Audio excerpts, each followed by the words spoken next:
È molto grave perché è la terza volta consecutiva che non andiamo al mondiale, che eravamo quasi i leader del calcio mondiale e adesso siamo a terra completi. È sfiga. Sfiga, lei dice. Sì, sfiga. Perché secondo me hanno giocato bene. Gli altri erano più attivi, però hanno giocato bene, insomma. Grande delusione. Grande delusione proprio. Oggi non mangio, faccio sciopero della fame.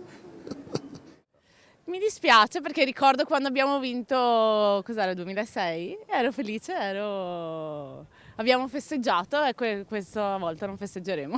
Quindi un'emozione in meno. Un'emozione in meno.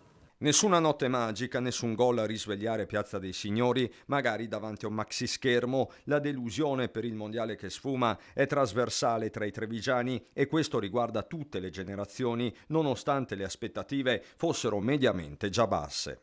Non nutrivo grandi speranze, per me era tutto bello che ha parecchiato, non sono così stupito, non dico un finale già scritto, però quello che ci meritiamo. Nelle ore in cui lo stesso ministro allo sport Abodi invoca la rifondazione del calcio italiano tra i tavolini dei bar e Calmaggiore, le analisi si sprecano, talvolta convergono e l'ironia spesso è amara.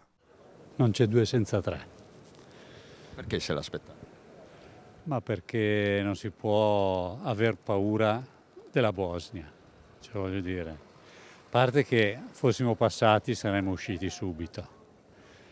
Però non è questa l'Italia, è il sistema che non funziona. Troppi pochi italiani che giocano nel campionato. Abbiamo più stranieri nelle squadre, nei club locali e nazionali e praticamente non riusciamo a trovare dei giocatori italiani, o meglio non riusciamo a portarli ad essere dei giocatori. Abbiamo solo stranieri. Potrebbe essere quello che sostituisce Gattuso. Potrebbe sostituire. Potrebbe essere, vero? Sì o no? Nel rugby? No, io lo odio ormai il calcio, perché da piccolo andavo a letto con le scarpe da calcio a 6 anni per essere pronto al mattino. Adesso lo odio perché non sono all'altezza. Non sono deluso, abbiamo perso, basta. Accettare. Bisogna accettare in Italia. Bisogna accettare tutto in Italia.